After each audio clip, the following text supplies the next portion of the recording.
Io speravo di vedere il gol, ma non l'ho visto. Buongiorno a tutti, adesso vedete siete impazziti. No, non siamo impazziti, buona domenica a tutti.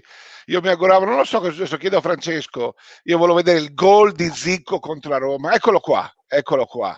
È la curva, questo mi interessa, eccolo qua. È la nostra curva nord impazzita col Galigno sotto la curva. Ma perché siamo partiti con queste immagini? Buongiorno Presidente Brandolin, buongiorno Presidente Michelli, buongiorno Presidente Adami, buona domenica a voi e a tutto il mondo dello sport, perché ecco qua il Barone che lancia il Galigno entra in area e fulmina Tancredi, credo che fosse. Sì. Ecco, allora io dico, rivogliamo gli stadi così, speriamo che questo dramma che stiamo vivendo finisca presto, speriamo di poter vivere di nuovo lo sport, il calcio è la regina madre di tutti i nostri sport. Abbiamo il presidente del CONI, del basket e del volley, quindi non del calcio oggi, però lo sappiamo che è così. Speriamo di non dover vedere più partite tipo l'altra sera, Udinese-Sassuolo. Io mi immagino un tifoso, non so, un appassionato di Matera o di Trento che si collega con Sky a vedere Udinese-Sassuolo o ieri sera Parma-Fiorentina. Presidente Brandolin, rivogliamo, speriamo, e con questo iniziamo. Poi ho dei saluti da fare, perché se mi permettete poi ti passo subito la parola, Press. Voglio salutare Pierino, lo storico pizzaiolo di Udine, che ci ha fatto scoprire, a me ha insegnato cosa fosse la pizza. Nel 76, post terremoto, andavamo tutti quanti, buongiorno Walter, nella sua pizzeria in Piazzale Cella. Il fatto ha voluto che abbia ricevuto le chiavi della città e il giorno dopo sia mancato per un infarto. Pierino è un pezzo storico di Udine, ci ha insegnato l'arte della pizza, tutti quanti siamo passati per la sua pizzeria.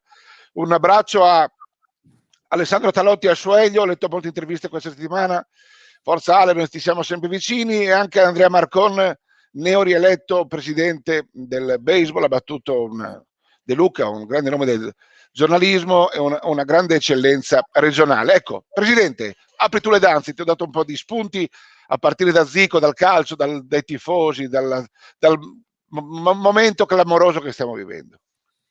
Ma non è clamoroso, mi sembra, non dico drammatico, ma insomma quasi, dai numeri che giorno per giorno aumentano nel nostro paese, nella nostra regione, in Europa e nel mondo, e anche con grandi difficoltà di trovare risposte sia dal punto di vista medico che dal punto di vista vaccinale, che tardano ad arrivare, e quindi siamo un po' tutti preoccupati da questo punto di vista. Vorrei anch'io, vorremmo tutti, insomma, che si ritornasse domani mattina nella normalità, ma non è così.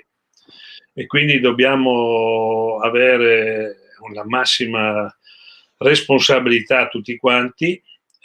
Ciascuno di noi ha delle piccole responsabilità nel mondo dello sport, piccole e grandi, a livello regionale, e quindi dobbiamo essere anche noi partecipi di questa, come posso dire, di queste difficoltà che la nostra gente vive, e dar loro degli input precisi e positivi, sì, ma anche di grande responsabilità. Vorrei anch'io rivedere, a parte Zico, che ovviamente gli diamo, come posso dire, non lo rivedremo in campo, ma rivedere l'entusiasmo della gente, lo sport partecipato, come ben sai, però questo non è il momento della responsabilità. Saluto anch'io, ovviamente con grande piacere, a nome dell'intero movimento sportivo regionale, il nostro presidente nazionale del baseball e del softball rieletto. Io gli ho fatto ieri tanti auguri di buon lavoro, ovviamente, così come saluto anch'io Elio Talotti, col segno della speranza anche lì che presto Talotti possa risolvere i suoi problemi e vivere serenamente la sua vita con la sua compagna e con suo figlio Elio. Ecco, questi sono messaggi positivi, ma nello stesso tempo, dopo ne parleremo, anche messaggi di grande responsabilità. Ti ricordi, io usavo sempre questa parola. Entriamo nel vivo, Press, dopo questa introduzione doverosa alla nostra puntata domenicale. Il CONI si è espresso anche in settimana dando delle coordinate, no? Perché ormai l'asticella è chi rientra nei campionati nazionali e chi no, per poter andare avanti con l'attività. Ad esempio, insomma, si è stabilito che il basket va avanti la Serie A, la Serie B maschile, la Serie A1-2 femminile, ad esempio. Poi nella pallavolo entreremo nel vivo con te, Alessandro, perché so che insomma ci sono anche delle discussioni in atto. Press, la posizione del CONI qual è al momento? Oltre al fatto di dettare, no, di delimitare il campo di azione. Allora, diciamo, questo secondo DPCM del 4 di novembre o 5, quello lì, l'ultimo, diciamo, ha modificato quello precedente, demandando al CONI la scelta e la responsabilità di scegliere quali siano le competizioni di livello nazionale e internazionale, perché quello precedentemente aveva visto le federazioni come dire, a definire tutto a livello nazionale in alcune federazioni, non tra l'altro pallacanestro, pallavolo e calcio, ma comunque insomma facendo anche vedere poca responsabilità nei presidenti di federazione. Che cosa ha fatto Malagò? In un giorno ha chiesto alle federazioni di dire quali sono le manifestazioni di carattere nazionale e internazionale. Siamo ritornati da capo. Io ho un elenco infinito, lo avete anche voi, di competizioni di livello nazionale, di livello internazionale. Ci sono federazioni che hanno agito con grande responsabilità, altre secondo me con poca responsabilità, e mi dispiace, lo dico pubblicamente, insomma, che il CONI, come dire, si sia ancora una volta rivolto, forse correttamente, alle federazioni, ma avrebbe forse dovuto avere un po' più di forza e di responsabilità. Devo dire che tutto dipende dal fatto che il governo non è capace, e Dio abbia in gloria Spadafora, di assumersi questa responsabilità.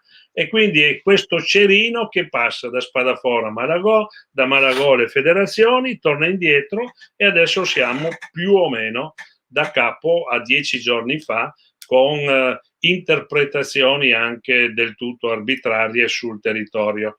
Ad esempio, per dire, qui io abito di fronte a un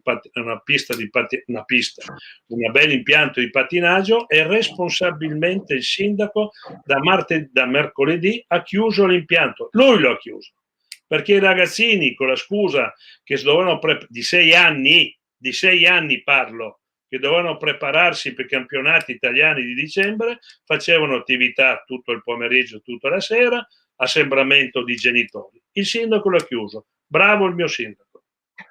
Questo è il problema. Salutiamo anche Massimiliano. Alessandro, gli avvocati, e qui saluto anche Mario, e dopo parlerò, chiaramente passiamo la palanca a John. Mi sembra che il press Brandolini abbia fatto un quadro molto preciso di quella che è la situazione attuale. C'è bene o male un DPCM, la legge è, poi la legge viene interpretata, e ognuno in questo mare magnum la sta interpretando pro domo suo. Mi sembra che gli avvocati siano scatenati, anche i tuoi della pallavolo. Mi sembra che forse voi siete stati i primi, no, a dare un'interpretazione virgolette un po' estrema. La pallavolo, devo dirti che ha lavorato in maniera un po' diversa, nel senso che da una parte ha dato il via libera, ma perché, devo dire, la normativa federale prevedeva che le attività fino alla Serie C e le categorie giovanili fossero attività di carattere nazionale. Questo, cioè, per onestà devo dirlo, cioè, questo non lo abbiamo scritto nella stagione 2020-2021. Questo è stato diciamo, era già emanato, mi sembra, a partire dal 2004-2005, quindi quello che è stato interpretato come una quasi fuga in avanti, non è una fuga in avanti, realtà non era così. Okay. In realtà, devo dire, non era così. Cosa è stato escluso inizialmente? Sono state escluse tutte quelle attività che prima rientravano a livello di carattere regionale, quindi tutto ciò che riguarda la pallavolo di mini volley, l'S3, quindi tutti i bambini, e dall'altra parte quelle che erano le categorie come la Serie D, che rientrava in un campionato regionale, le prime e le seconde divisioni.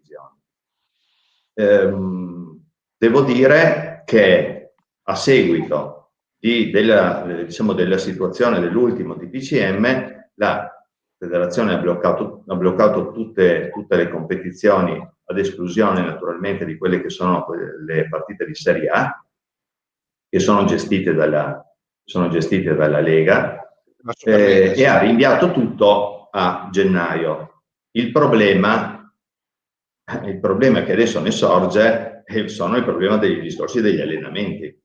È là che a un certo punto un po' si scatenano su due fronti.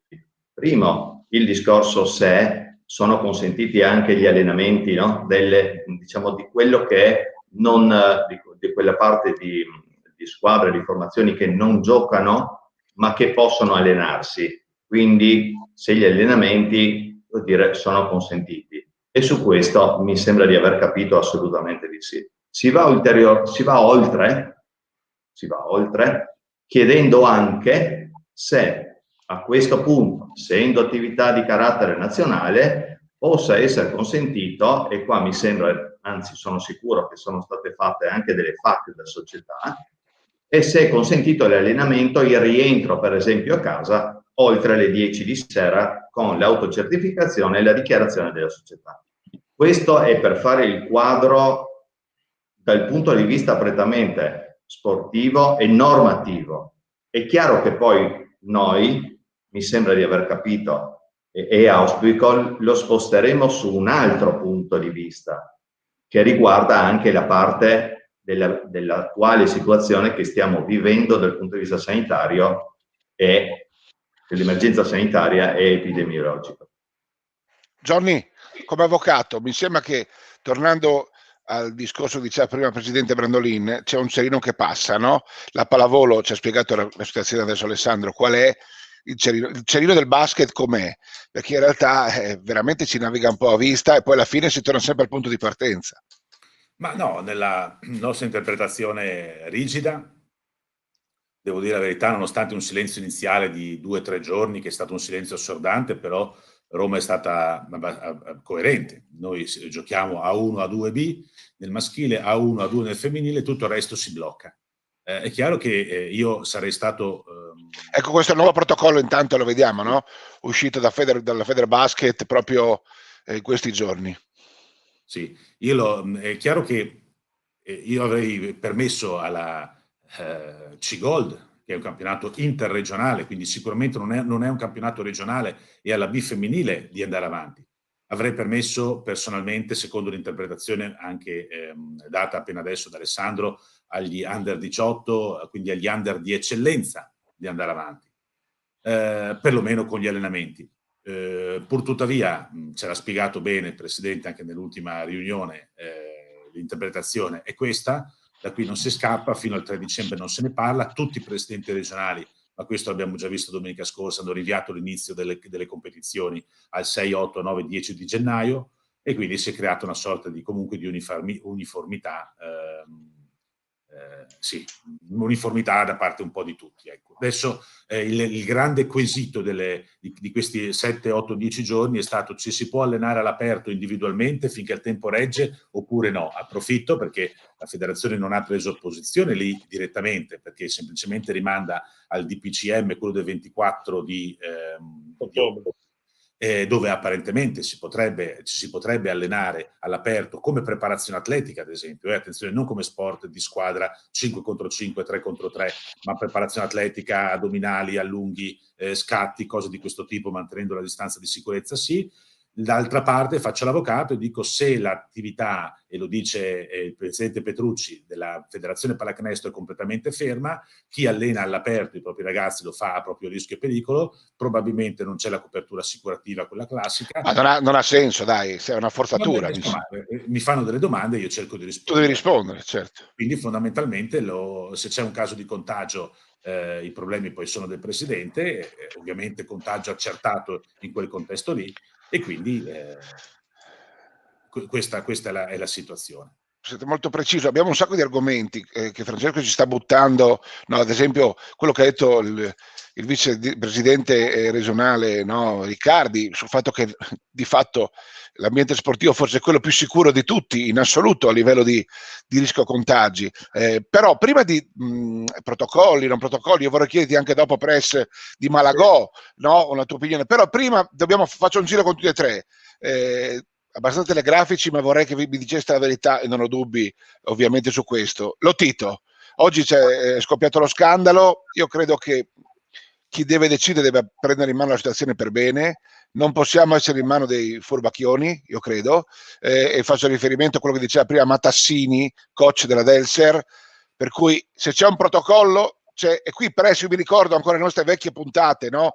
L'etica, il rispetto reciproco, la fiducia fra Stato e cittadino, che mi sembra venuto a meno. Ecco, mi commentate lo Tito che va a fare i tamponi ad Avellino e fa giocare i giocatori contro il Torino e dopo 2 giorni fa i tamponi regolari e diventa positivo. Questo caos, oggi la Gaza lo massacra.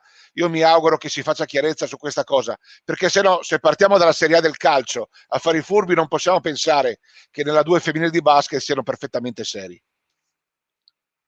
Comincio io? Vai, sì. Ma lo scandalo è che lo Tito sia dirigente della Federcalcio. Punto. Perché lui è nel direttivo della Federazione Italiana Gioco Calcio. Lo scandalo è lui. Non è la prima volta, insomma, di Lotito. Non sta a farmi beccare una denuncia per insulti su Lotito. Non mi sorprende niente. Ricordo tutti che questo uomo è arrivato nel calcio, confermami Adami se sto dicendo stupidaggini, grazie al Logo Petrucci, allora presidente del CONI, che non ha mandato la Lazio dopo il fallimento Cragnotti in Serie C o in Serie D, come ha mandato la Fiorentina, ha mandato il Napoli, ha mandato il Palermo e altre società, e gli ha spalmato il debito in 30-40 anni, eccetera. Cominciamo da lì, dopo io mi fermo qui. Non mi sorprende il personaggio, io dico che è semplicemente severo, scandaloso, e dovrebbe essere radiato. Bravo, sono totalmente d'accordo. Bisogna essere fermi. Severo, io ripeto, non ho gli elementi, ma davvero i dati sono questi. Gioca il mercoledì, no? O sono cretini quelli dell'UEFA o lui. Tutto qua. Se è furbetto lui, deve essere radiato.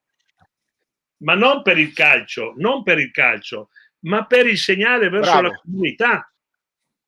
Cioè con un problema così devastante come sta pandemia, e lui gioca con la pandemia per fare un punto in più, un punto in meno, ma siamo alla follia. È incredibile. È vero, io ripeto, non ho elementi da Pieris a dire, però non mi sorprenderebbe. Giro d'opinioni anche con voi due, Alessandro e Giovanni. Diciamo che appunto, se fosse, io concordo pienamente. Penso di aver poco da aggiungere. Penso che se tutto questo fosse vero sarebbe una cosa, volevo dire, scandalosa, ma scandalosa nei confronti dello sport, scandalosa nei confronti degli stessi atleti che tu metti a rischio e pericolo, delle loro famiglie, dell'ambiente in cui vivono. Ma ci sono delle implicazioni che secondo me sarebbero veramente assolutamente incredibili e che non fanno parte, devo dirlo, non fanno parte dello sport in quello sport che noi viviamo in maniera assolutamente normale e diligente. Johnny, ha ragione Alberto, l'ho detto vergognoso. Ero assolutamente certo che tutto ciò capitasse prima o poi. L'ho detto a settembre alla riunione dei dirigenti, l'ho detto quando sono stato investito del nuovo incarico, mi sembra fosse il 5 di settembre, quindi l'ho detto urbi e torbi, sperando che non capitassero mai queste situazioni. Ovviamente parlo del nostro mondo, molto diverso rispetto a quello della Serie A, però ero certo che sarebbero capitate. Quello che dice coach Matassini, che è molto più aderente al tessuto sociale che seguo io, al tessuto sportivo che seguo io, mi fa pensare. E non è neanche il primo caso che capita alla Libertas di partita da giocare, da non giocare, forse sì, forse no, chi è positivo, chi non è positivo. Stiamo parlando di A2 femminile, con tutto rispetto. Concludo sul discorso Lotito in maniera molto chiara. No, è una roba incredibile, ma è anche incredibile però che ci siano strutture mediche che assecondano queste cose, Presidente. Cioè, è incredibile che il suo medico sociale gli regga il cerino, per usare oggi la tua parafrasi, no, del cerino, che mi piace. È incredibile che queste cose possano accadere nel 2020, cioè voglio dire. Eppure, come dicevi tu, da lui non ci si può aspettare nient'altro che questo, e lo diciamo con simpatia per la Lazio, cioè mica niente, ma è una squadra importante che rappresenta una grande tifoseria, la città, la nostra capitale. Vabbè. Non so se devi aggiungere, posso farti un'altra domanda, Press? Riccardi. Cosa? I commenti Riccardi che dice l'1% dei contagiati arriva dal mondo sportivo. Ce lo dice lui, evidentemente ha degli elementi scientifici per dirlo. Noi parlando con il presidente Adami, Canciani e con Micheli invece siamo preoccupati perché vorremmo che il nostro mondo non infettasse neanche quell'1%. Certo. Perché vorremmo che il nostro mondo, che ha dei valori che non sono quelli di Lotito, ma sono quelli della solidarietà, dell'amicizia, del rispetto dell'avversario, del rispetto dell'arbitro, del rispetto delle regole. Lo sport, Press, lo sport. Questo sport. È lo sport. Vorremmo che non portasse neanche quell'1%. E l'appello che ho fatto io, anche condiviso dai presenti e non solo, è proprio quello di, ragazzi, fermiamoci 2 settimane, 3 settimane, vediamo che cosa succede nella nostra regione. Se quei numeri invece di salire degli infettati ogni giorno, 400, 500, 700, 800, ritornano indietro e riapriremo di nuovo palestre, riapriremo di nuovo campi di calcio, eccetera. Ma per il momento fermiamoci, diamo questo esempio. Questo quindi, ecco, quindi entriamo in un argomento importante, poi io chiedo a Francesco in regia quando vuole, non so se deve fare qualche pit stop, noi siamo a tua disposizione Francesco, io vado avanti intanto. Alessandro, adesso la palla passa in effetti al campo, si discute, io in questo caso entro anch'io in merito come presidente di una squadra a cui è stato detto dal CONI che può giocare, noi siamo sul campionato di interesse nazionale, Serie B quindi possiamo giocare, chiaramente viviamo in una specie di bolla, ci alleniamo sotto controllo, tamponi, è tutto surreale. Allora, a logica non è sport, non si può giocare così, no? Non ha una logica. Però io credo che se si dicono di andare avanti, forse la nostra missione è quella di dare il buon esempio, di giocare, di provare, non lo so, chiedo a voi. Quindi io dico, se mi dicono di giocare, io gioco, io non mi tiro indietro, si va avanti. Però io mi aspetto dalla federazione e magari anche dalle leghe un aiuto, un supporto, cioè non devo essere io solo andare a schiantarmi contro la prima curva, parlo di salute e parlo di aspetti economici anche. È così. Posso andare io? Sì, vai. Allora, parto dal discorso che ha fatto Giorgio, sul quale ci siamo trovati assolutamente d'accordo. Allora, partiamo anche dal dato di ieri, che purtroppo è drammaticamente e ulteriormente salito. 872 contagi anche ieri. E questi dati purtroppo non sono in discesa. Questo è un dato di fatto, oggettivo, punto. Poi c'è la notizia che è una notizia sicuramente positiva quando si dice che la parte sportiva è quella che è più, tra virgolette, è meno, scusate, meno veicolo, no, di contagio. Purtroppo devo dire anche una cosa, noi in questo importiamo casomai dall'esterno il contagio attraverso la scuola o attraverso l'ambiente di lavoro, attraverso la parte familiare, e poi possiamo comunque essere un eventuale tramite. Quindi all'interno è vero che noi difficilmente ci contagiamo, ma purtroppo quello che riscontro è che quasi sempre è arrivato da fuori e poi magari fuori si riscontrano altri casi che sono dovuti sempre comunque a un determinato ambiente dove i ragazzi e le ragazze si frequentano e quindi è più facile il contagio.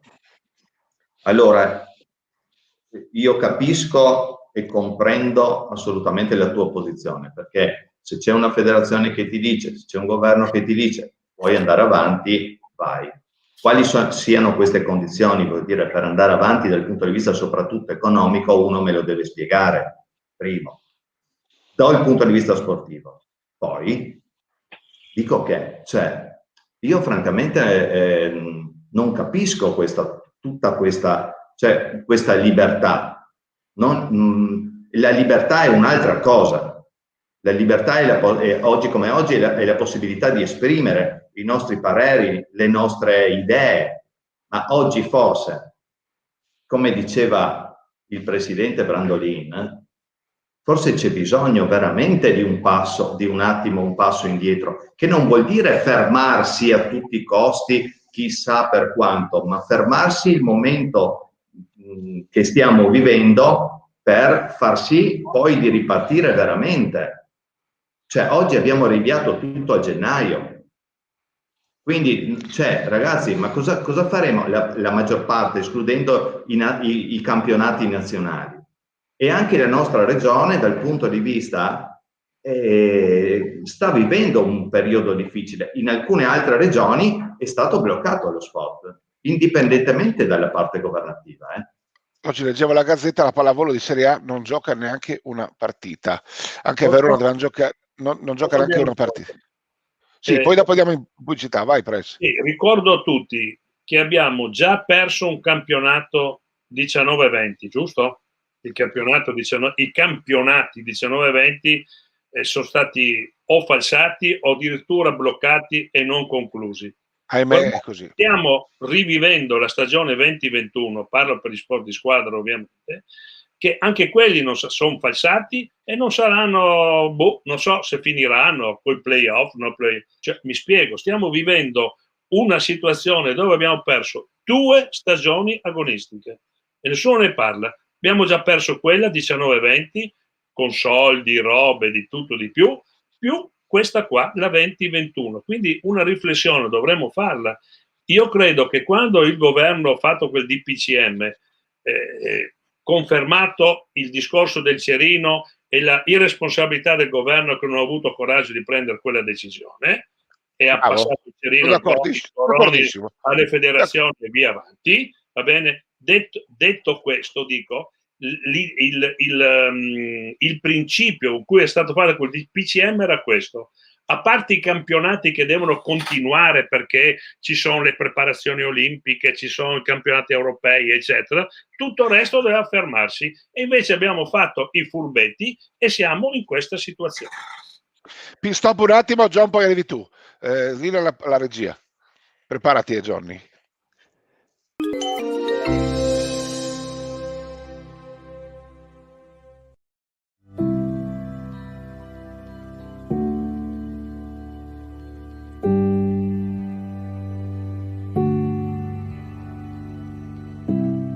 Benvenuti nell'era del post digitale, dove like, tweet, share sono comuni azioni della nostra vita quotidiana. Ci svegliamo, ci loghiamo e iniziamo la giornata.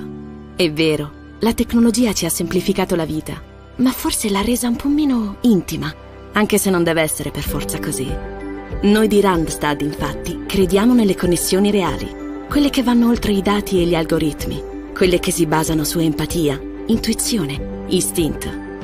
Per questo all'innovazione tecnologica uniamo sempre la passione dei nostri professionisti, per creare una connessione che sia umana, come quella che c'è tra 2 persone che parlano davanti a un caffè, per andare al di là di un curriculum o di un annuncio di lavoro, per comprendere il cuore e l'anima di un'azienda, per spingere i nostri candidati e i nostri clienti ad andare sempre oltre. Human Forward. E questo è il progresso che ci porterà a realizzare tutto il nostro potenziale. Perché non è un lavoro a definire chi siamo, ma è ciò che siamo a definire il lavoro che facciamo. Randstad. Human Forward.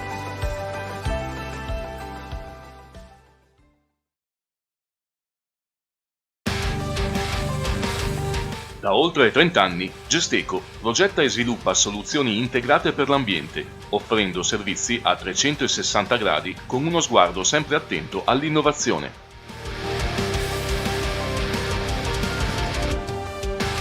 Gesteco è la società del gruppo Luci che si è conquistata una posizione di assoluto prestigio nel panorama della ricerca e degli interventi concreti nel campo ambientale.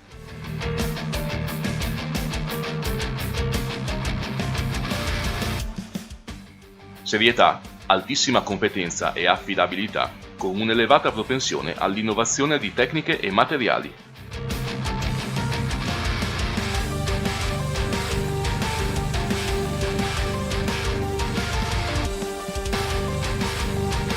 Gesteco scende in campo con le United Eagles Basketball Cividale.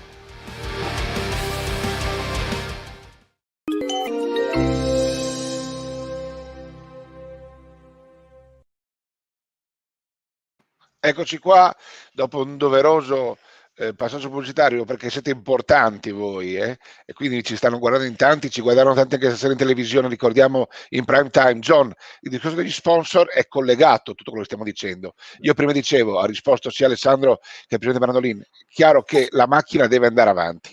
E io rispondo presente: se tu come federazione, tu come Lega mi dici si gioca, io gioco. I miei giocatori si allenano ogni giorno per giocare. Ti chiedo però se è logico farlo, e viceversa, dico io gioco e sono pronto, rispondo presente, però come mi tutelate? Devo dire che la federazione venerdì in questo senso basket è stata brava, perché ci ha annullato, no, la seconda rata delle tasse federali cosiddetti NAS, perché oggettivamente se no io credo che nessuno sarebbe stato in grado di pagarli. Ma come la vedi tu? E quindi fai anche un po' il sunto di quello che vai. Sì. Con la pubblicità mi avete fatto saltare una risposta. Fai Posso quello fare che una vuoi, sintesi vai. tra questa domanda e quella precedente? Allora, faccio un attimo outing, non è un segreto, perché tanto con Alessandro ci parliamo anche al di fuori dei microfoni. Io ho vissuto male questa situazione di diversità di gestione a livello nazionale dei campionati giovanili, nazionali, regionali, provinciali, tra FIP e FIPAV. Perché potete immaginare quante volte mi sono sentito dire perché i ragazzini della pallavolo si allenano, perché le ragazze si allenano e noi no. Ed è diventato un ritornello di questi ultimi giorni. Lo so. E quindi faccio anche un po' di difficoltà a capire, per quello che ho detto all'inizio. Io sono assolutamente d'accordo con il nostro assessore, l'ho detto la volta scorsa qui su queste o frequenze, l'ho detto anche la volta prima. Abbiamo l'1%, quindi probabilmente tutto il basket giovanile a livello di allenamento magari non doveva essere fermato. Dopodiché sono un uomo di Stato, sono un uomo di legge, credo una persona con un po' di buonsenso e dico, Presidente Brandolin, Presidente Alessandro Michele, avete perfettamente ragione, probabilmente in questo momento è giusto fermare tutte cose che noi già stiamo facendo, e tutto ciò mi sarebbe più facile se anche la pallavolo non si allenasse, ma non lo sto dicendo con cattiveria o con spirito di criticità, lo sto dicendo solo per condividere un po' con tutti, come abbiamo fatto fin dall'inizio, le difficoltà di gestione a livello di telefonate, di email, di sms, di WhatsApp che continuamente stiamo subendo. Detto questo, la tua domanda, Dus, se la Serie B, ripeto, io avrei fatto continuare anche la B femminile e la C Gold, non è stato possibile. La B evidentemente, pur non essendo un campionato professionistico come la 1, ma è un campionato professionale di livello nazionale, perché gestito da Roma, è considerato importante evidentemente anche per il messaggio che dà alla popolazione intera, il messaggio che di poter in qualche modo vedere la partita in televisione, svagarsi ovviamente non in palazzetto e quant'altro, e quindi secondo me bisogna essere orgogliosi se Roma dice la Serie B va avanti. Detto questo, cancellata tutti i serramenti. Io purtroppo a livello regionale ho potuto aiutarvi poco e ho aiutato la Eagles solo nel discorso del giovanile e delle tasse gara. Eagles No, perché io sono qua io, ma parlo di movimento in generale. Dire, parlando di società di quel livello, magari ho aiutato un po' di più Monfalcone, facendo pagare metà delle tasse gara delle squadre che fanno il settore giovanile non ancora partito, e Monfalcone sappiamo bene, salutiamo l'amico Viscia che ha fatto un super progetto e un super lavoro con gli under appunto nella società. Detto questo, secondo me la regione non riesce ad aiutarci in più di quello che adesso è il governo, secondo me, più che la regione. Sì, arrivo al punto, con quello che ha fatto con i 4 milioni e passa per le sanificazioni. La Federazione Italiana Pallacanestro ha fatto una manovra da 7 milioni di euro, sappiamo bene che magari potrebbe ancora qualcosa venire fuori. Io credo che sia una questione governativa, credo che sia una questione da Spadafora e da suoi colleghi, il poter inserire un bonus o ad esempio anche poter, vista la situazione particolare, poter gestire il discorso dei collaboratori, che è venuto fuori adesso con il decreto ristoro, collaboratori sportivi, i 600, gli 800, i 1000 euro, anche se non hai fermato il campionato. A te andrebbe, a Monfalcone, a tutte le squadre della Serie B, credo comunque bene come supporto questa iniezione di liquidità che va a compensare con gli sponsor che magari, visto che il campionato non è partito, si ritirano, o con il botteghino che non c'è. Capisci? Quindi, certo, questi sono problemi reali. In atto la soluzione, bisogna magari interpretarla nella maniera più corretta. Siamo 64 squadre di Serie B, giusto? Chiedo nazionale forse un po' meno, credo che non sia un intervento che mandi in bancarotta il nostro governo. Presidente, Giovanna ha tirato fuori un sacco di argomenti. Credo che la palla passi al governo, no? Io credo che se si deve andare avanti per forza, perché le show must go on, e noi dobbiamo interpretarlo. Io, guarda, da presidente, da dirigente, da umile allineato dirigente federale, la vivo come una missione. Cioè, se si dice di andiamo avanti, perché deve dare un segnale al paese, no? Cioè, questa è la mission, non lo so, però io devo tutelare i miei investitori, che sono bravissimi, i miei sponsor straordinari, i botteghini, e nessuno di loro ha fatto marcia indietro. Io sono sicuro che questo rapporto di fidelizzazione c'hanno anche le altre società, però il botteghino è un problema serio, e soprattutto lo sport senza pubblico non ha senso di esistere. Secondo te, Press, è ipotizzabile che il governo stanzi realmente un aiuto a noi società, tutte, dal volley, basket, al calcio, per poter sostenerci? Perché il rischio, come dicevi tu, e con 2 stagioni sportive in questi stati, è di non farcela. Allora, ricordo a tutti che abbiamo 100.000 società sportive iscritte nel registro CONI a livello nazionale. 100.000. Fate voi 10.000 euro a società di media, vedete quanti soldi vengono fuori. Tanto per capirci di che cosa stiamo parlando, e dove le società di vertice e professionistiche sono l'1%, sì e no. Tutto il resto è la nostra base, sia delle federazioni, sia delle discipline associate che degli enti di promozione. Per cui, voglio dire, se parliamo di realtà, di soldi veri, eccetera, questi sono tanti. Detto questo, ricordo a tutti che è in atto una riforma dello sport, va avanti, non va avanti, si parla addirittura di una nuova figura, l'avvocato lo saprà, di lavoratore sportivo, dove noi società sportive dovremo anche pagare l'INPS, l'INAIL, eccetera, ai nostri dirigenti, andando oltre quella che è la legge pescante, con i famosi 10.000 euro esentasse di collaborazione tecnico-sportiva. Quindi siamo in un momento di grande confusione, secondo me, dove sto problema del Covid è entrato a gamba tesa e ci ha sparigliato un po' tutte le carte. Io, quando ho parlato del cerino prima, mi sono dimenticato di ricordare che nel primo DPCM del 24 ottobre si era scritto che sono chiuse palestre e piscine, ok? E poi è venuto fuori, a parte quelle dove ci sono competizioni di livello internazionale, nazionale, e nel primo DPCM era anche regionale, ok? Dove si poteva fare attività. Ma con il primo DPCM avevamo chiuso palestre e piscine. Poi siamo, con questo discorso del cerino, tornati indietro, abbiamo riaperto piscine, riaperto palestre. Se qualcuno a livello romano aveva deciso di chiuderle, sarà un perché. E il perché non occorre che lo spieghi io, basta anche un deficiente leggere i numeri che giorno per giorno vengono nel nostro paese. Punto. Per questo motivo io dico la responsabilità nostra sarebbe quella, come dire, di prendere noi, non dico un'iniziativa, io non posso fare niente perché non ho questo potere, faccio la raccomandazione, l'ha fatto anche il governo la raccomandazione, non andate a camminare, non andate per le piazze, e ieri a Udine era pieno di gente, a Trieste era pieno di gente a Udine, vero. Però scusami, allora forse sto paese ha bisogno di qualcuno che le dice cosa fare. Cosa volete che vi dica? Però scusa Presto, tu parli giustamente come uomo CONI, parli di 100.000 società, però io ti dico, è di 1% di società professionistiche o professionali, come dice Giovanni. Ok, però siamo noi, in queste società professionali, che siamo mandati avanti a giocare. Le altre società giustamente sono tenute a casa in sicurezza. Noi giochiamo, portiamo i nostri atleti a giocare, ma come ci aiuta il governo? Questo io dico, la mia paura Presto è fra 2 mesi di andare a schiantarmi in curva. E la prima curva è boom. Ma sono sicuro di questo, non è che non mi devi spiegare. Ti chiedo io.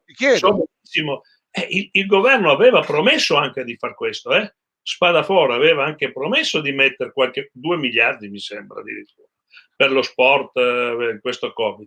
Adesso o incentivi per gli sponsor, ci sembrano tanti modi. Su tutto.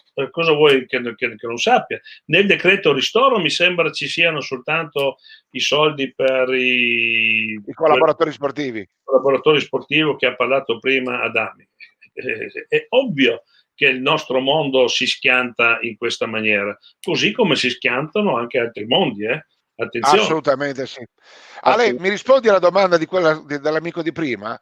Se devi aggiungere qualcosa al discorso fatto, hai libertà, però vorrei che tu rispondessi anche, se Francesco ci rimette in sovraimpressione le domande, ce n'era una molto interessante legata, secondo me, soprattutto anche alla pallavolo. Eccolo qua, tutto giusto quello che si sta dicendo, ma consentire gli allenamenti ha un valore sociale che mi aspetterei riconosciuto dalle figure istituzionali in un paese civile. Già i danni della DAD saranno notevoli, provate a immaginare i danni sociali e fisici per i nostri ragazzi con mesi di inattività. Ecco, qui torniamo al discorso del governo. Il governo dovrebbe permettere lo svolgimento stanziando fondi, perché alla fine per allenarsi senza eccessivi rischi servono misure tutelanti come i tamponi, e le ASD non se li possono permettere. Paolo Rinaldi.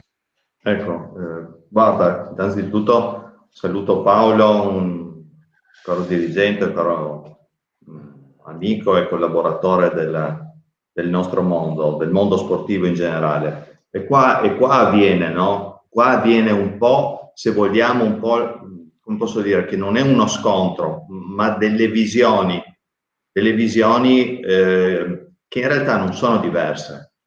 Perché è logico che noi desideriamo, e come uomini di sport desideriamo che i ragazzi questo sport lo facciano,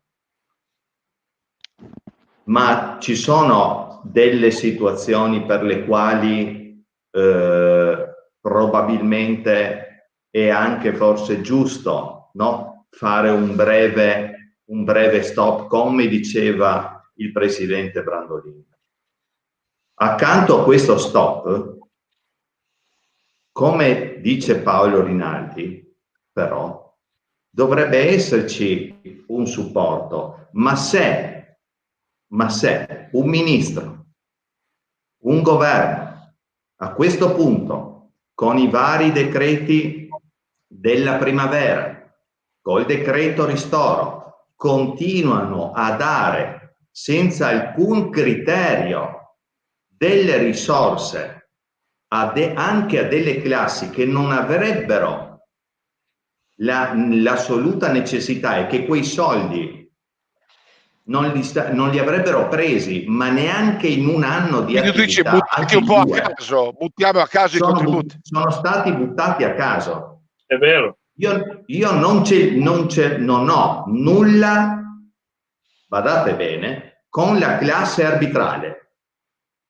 ma ci sono nei vari sport dei ragazzi bravissimi, volenterosi, studenti che hanno avuto e hanno fatto bene, perché la legge lo prevedeva, hanno avuto dei rimborsi di 1.800-2.400 euro che non avrebbero comunque mai visto neanche in 2 anni o in 3 anni di arbitraggi. Questa è purtroppo, ma non voglio fare l'esempio, perché purtroppo mi è toccato fare l'esempio di loro. Ma questo è significativo per come oggi noi nel nostro Stato stiamo sprecando dei soldi o dando dei rimborsi assolutamente spropositati.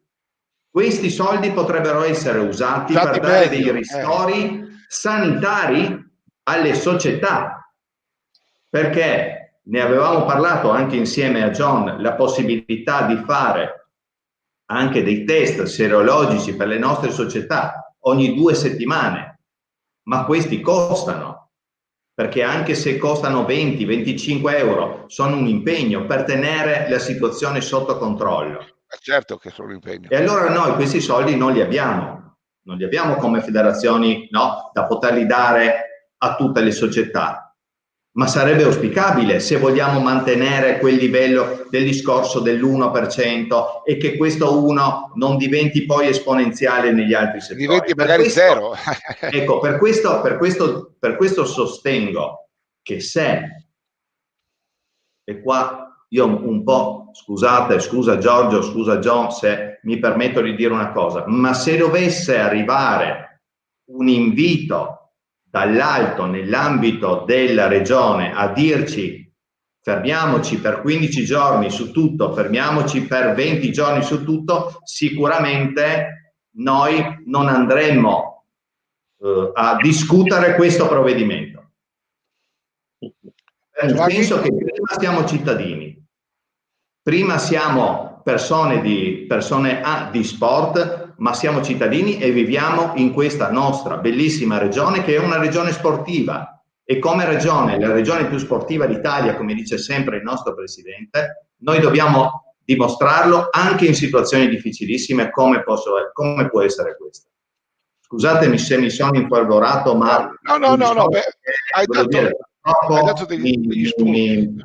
Quindi John, il messaggio che dà Alessandro è fermiamoci, ma servirà?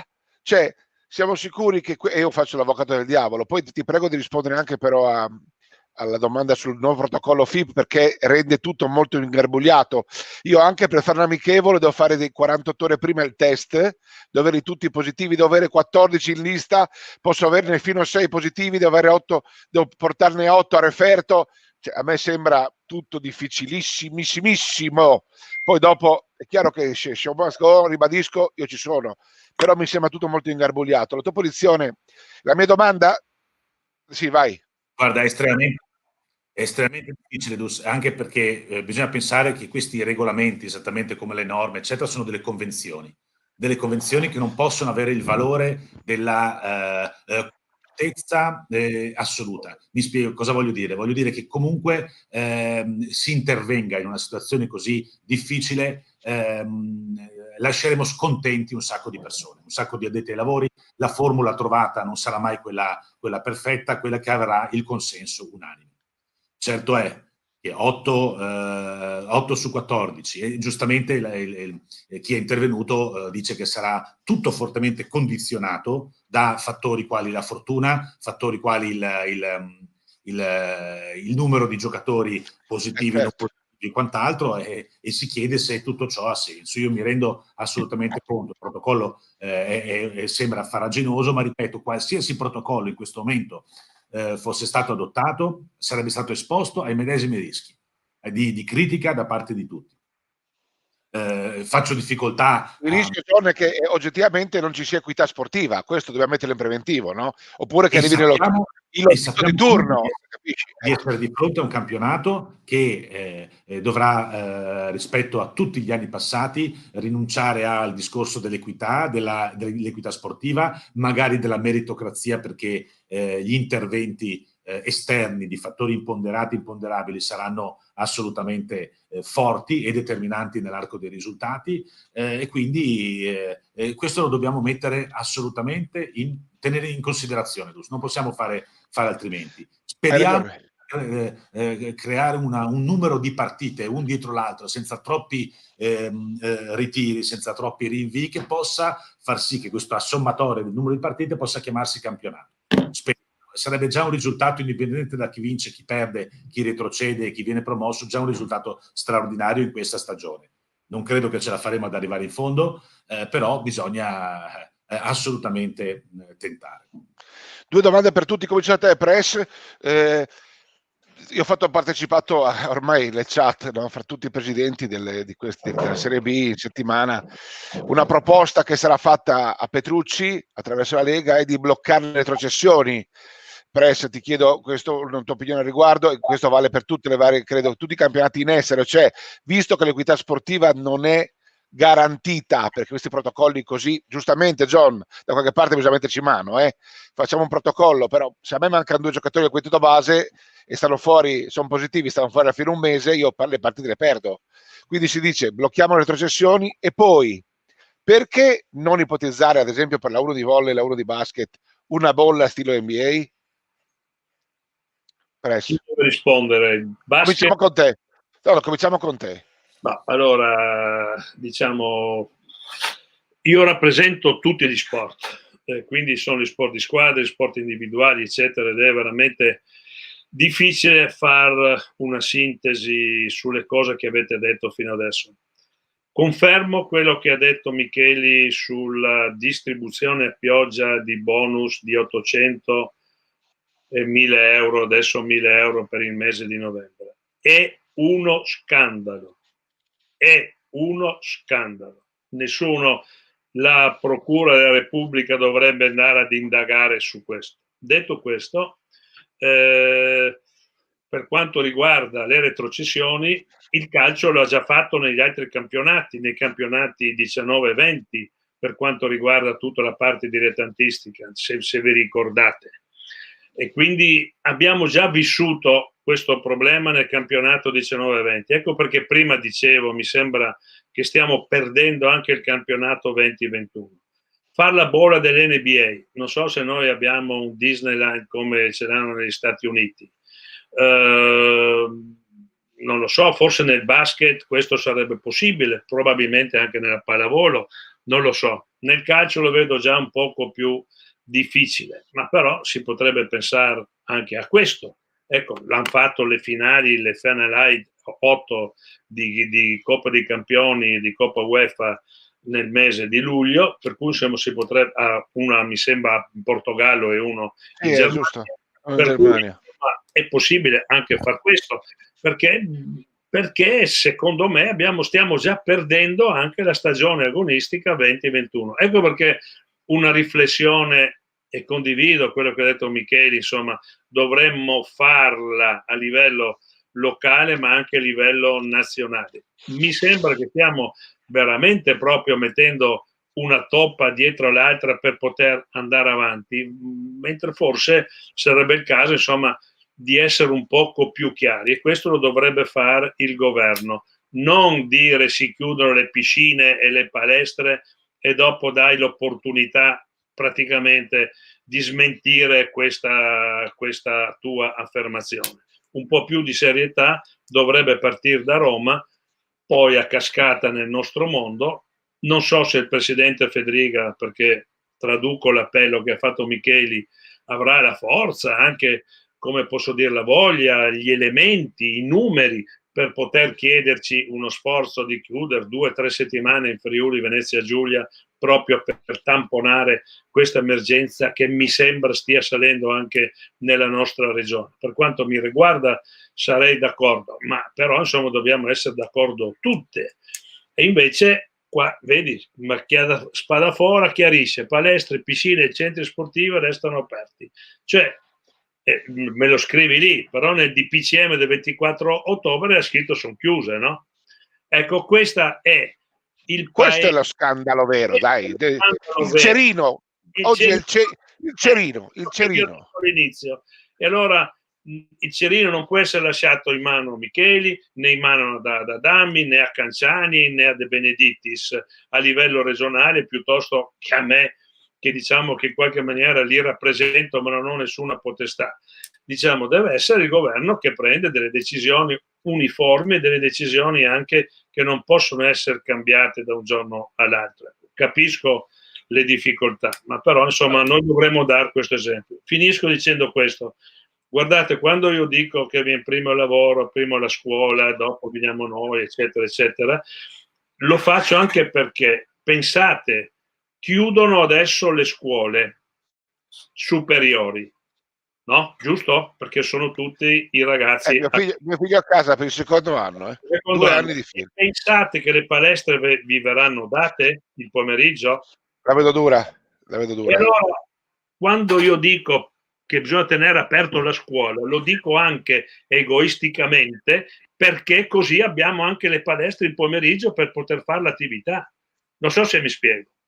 Tanto per spiegare come le cose sono tra di loro interconnesse.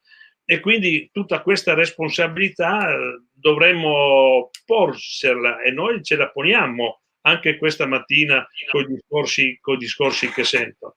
Dopo vorrei anch'io andare a giocare la domenica mattina nel campetto del Prete, però insomma credo che non sia né giusto, tra l'altro ho una certa età, mi farei anche male, ma insomma dobbiamo anche guardare altre cose più importanti, che è la salute di questa nostra comunità.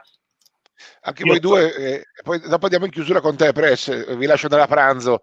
Alessandro e Giovanni sui temi affrontati. Tre velocissime considerazioni. Primo, ieri si legge che il ministro Speranza nel giro di altre 48 ore stabilirà nuove regioni rosse e arancione. Torniamo a essere sospesi nell'aria. La domanda è: possiamo andare avanti in questa situazione? È possibile vivere continuamente in un'incertezza e cambiare continuamente le cose? Cioè, forse a un certo punto, come dicevamo l'altra volta, forse qualche misura più restrittiva, ma che duri un po' di tempo, non che viviamo sempre così, aspettando quello che succederà il giorno dopo. Prima cosa. Seconda cosa, mi riferisco a quello che diceva il presidente Brandolin. Palestre, impianti, ma sapete naturalmente cosa è successo 3 giorni fa? Per esempio, il comune di Udine aveva chiuso tutte le palestre, le aveva tutte chiuse, perché non si sapeva chi poteva fare eventualmente allenamento o meno a livello di attività di carattere nazionale o meno. Viviamo anche qua, dall'oggi al domani, c'è l'interpretazione dell'interpretazione. Il cerino? Esatto. Terza cosa, quello che dicevi, la domanda. Io penso che è un discorso che per quanto riguarda le bolle possa essere fatte. Noi e tutti noi lo abbiamo vissuto per eventi importanti, sia a livello nazionale, internazionale, giovanile. Noi abbiamo una struttura e una località d'eccellenza che per esempio è Lignano, e quindi lì ci sarebbe effettivamente la possibilità di fare delle bolle che possono interessare sia il mondo del volley sia penso il mondo del basket. Quindi penso che effettivamente noi come regione avremmo una possibilità di offrire una bolla sempre che sia volontà di far questo da parte delle leghe. Johnny, a te la chiusura. Io, a dire la verità, a Lignano l'ho proposta anche al presidente di Lega Gandini, non ho ricevuto risposta, perché se il basket deve cercare una bolla, io credo che niente sarebbe meglio della Jetour o Bella Italia che si chiami, a tutto. Ma a te la risposta sia sulle retrocessioni che sulla bolla e anche su quello che ha detto il presidentissimo. Posso dirti che hai fatto benissimo a mandarla, anche per dimostrare che sei sul pezzo anche a livello di iniziative, di proposte, di idee, perché non siamo qua in Friuli solo capaci di criticare a fondo perduto, siamo anche capaci di criticare costruttivamente, ma di dire ti propongo una soluzione. Primo punto. Secondo punto legato alle retrocessioni. A mio giudizio dovremmo da marzo, noi presidenti regionali e parlando anche con il presidente Petrucci, avvisare che il prossimo anno, esattamente come quest'anno, aiuteremo tutti, perché parliamoci chiaro, la stagione inizierà, non inizierà, finirà, non finirà, viviamo assolutamente alla giornata. Probabilmente non riusciremo a consegnare delle classifiche, anche questo esattamente come lo scorso anno. Come dice il presidente Brandolin, siamo di fronte alla seconda stagione non conclusa o comunque persa, con una problematica terribile per le nostre squadre nazionali giovanili, per le nostre rappresentative giovanili e per i nostri giovani, più che per l'americano che viene da Filadelfia a giocare. Assolutamente sì, bravo. Perché andiamo a focalizzare bene la nostra, perché c'è la Spagna che sta facendo dei ritiri con 16 nazionali giovanili di pallacanestro e comunque li sta facendo in bolle e non perdono questo tempo. Purtroppo non tutti siamo la Spagna, lavoriamo così, ma rendiamoci conto che stiamo perdendo molto tempo per il progresso dei nostri giovani. Detto questo, a mio giudizio, a marzo, ad aprile, a maggio diremo nuovamente: aiutiamo tutti, ricollochiamo in quelle categorie che volete, che vi sentite di poter affrontare il prossimo anno, e cerchiamo ancora per una stagione di darci una mano. Non so se potrò fare la stessa manovra economica per il settore giovanile che ho fatto lo scorso anno. È dura. Credo anzi di no, però perlomeno nel ricollocare nei campionati desiderati, dove le società si sentono di poter partecipare, credo che lo faremo anche il prossimo anno. In chiusura, Presidente, ci aspetta tutti quanti di capire, no, dicembre come sarà, perché questo DPCM scade il 3 dicembre, se non capisco male, se non ricordo male. Soprattutto tutti quanti diciamo, chi più o meno sottovoce, fermiamoci, ripartiamo a gennaio. Ma a gennaio, secondo te? Io vorrei poterti dire che a gennaio siamo tutti col vaccino, con la medicina e ripartiamo tutti da capo, andiamo a sciare. Vorrei dirti questo, ma ovviamente non solo non ho la competenza per dirlo, ma credo che nessuno sia in grado di dire una cosa del genere. Mi è piaciuto questa ultima affermazione di Adami, positiva, dell'esperienza della Spagna nel basket, se ho capito giusto bene, Adami, giovanile, basket giovanile della Spagna. Ecco, dovremmo fare anche noi questo, perché stiamo perdendo 2 stagioni, come giustamente è stato detto. Non è tanto per i grandi balloneri o americani che vengono a giocare basket o europei la pallavolo, ma per i nostri ragazzi. Quello è il dramma vero che stiamo vivendo, che lo dico con grande veramente preoccupazione. Stiamo perdendo 2 stagioni agonistiche per i nostri ragazzi. Non credo che avremo delle risposte precise, puntuali a dicembre. Questo è ciò che mi sembra di poter capire, e saremo di nuovo da capo con DPCM che va ancora avanti. Non so dirvi se arriverà domani, dopodomani, quello di Speranza, con la definizione di altre regioni rosse e arancione, speriamo non la nostra, e quindi viviamo in questa incertezza che fa male a noi dirigenti, ma fa male soprattutto alla nostra comunità. Però io ritorno all'inizio di marzo, ricordiamoci che cosa abbiamo vissuto, e mi piacerebbe che la nostra comunità, come dire, facesse un poco di autocritica. Forse a giugno, luglio, agosto abbiamo fatto qualcosa che non avremmo dovuto fare. Adesso che siamo in questa situazione, fermiamoci, non tanto con lo sport, ma fermiamoci come cittadini, evitiamo e seguiamo le raccomandazioni che qualcuno più importante di me e di noi ci sta dicendo di seguire. Io questo invito lo faccio, non vorrei vedere assembramenti dappertutto ancora. Capisco la socialità, per l'amore di Dio, capisco tutto, ma fino ad oggi, così leggo e leggete anche voi, c'è solo il distanziamento, la mascherina, la pulizia, ecco, che ci può aiutare a superare questa crisi.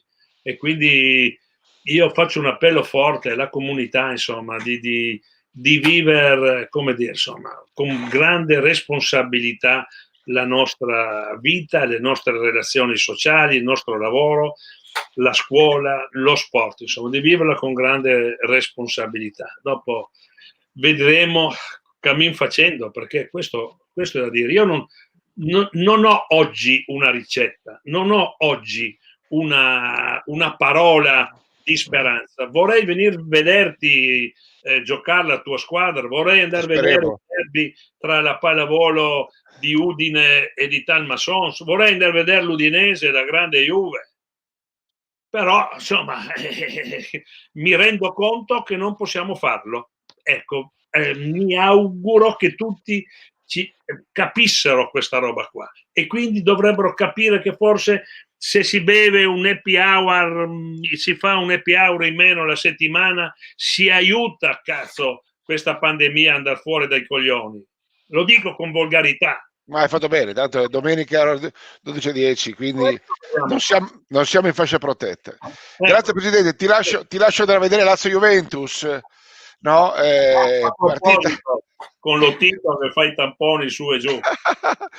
Alessandro, poi avremo modo nelle prossime settimane, ahimè purtroppo temo che di calcio, di basket, di volley, di campo si parlerà poco, quindi degli effetti che avrà questa pandemia nei prossimi anni, perché come i ragazzi perdono un paio d'anni a scuola, tutti promossi, no? Però vabbè, però stanno perdendo 2 anni di istruzione, sono 2 anni di fondamentali di basket e di volley, quindi speriamo che questa generazione non venga troppo penalizzata in futuro, ma questo rischio c'è concreto. C'è. A te Alessandro una buona domenica, a tutta Trieste, a tutto il mondo del volley. Giovanni, idem al mondo del basket, a te Forza Udinese, anche se venerdì è stata partitaccia. L'Inter, con chi gioca oggi l'Inter, Ale? Bergamo. Atalanta. Bergamo. Abbiamo una guarda, lascia stare, dai, non sparare sulla Croce Rossa, perché ma aspetta, Alessandro, non sparare, ti prego, non sparare sulla Croce Rossa. Vedrai come chiudiamo la trasmissione, Alessandro. Adesso vedrete come chiudiamo la trasmissione. Ho tramato nell'ombra assieme a Tonizzo. E allora vediamo come abbiamo tramato. Io auguro una buona domenica a tutti. Grazie a Giorgio Bandolin, sempre importantissimo il tuo contributo, e grazie per essere stato con noi. Grazie Alessandro, grazie ciao, Giovanni. Lasciamola a Francesco la chiusura. Buon pranzo e buona domenica a tutti con Oliver Biro. Mi piace. Ciao a tutti. Ciao.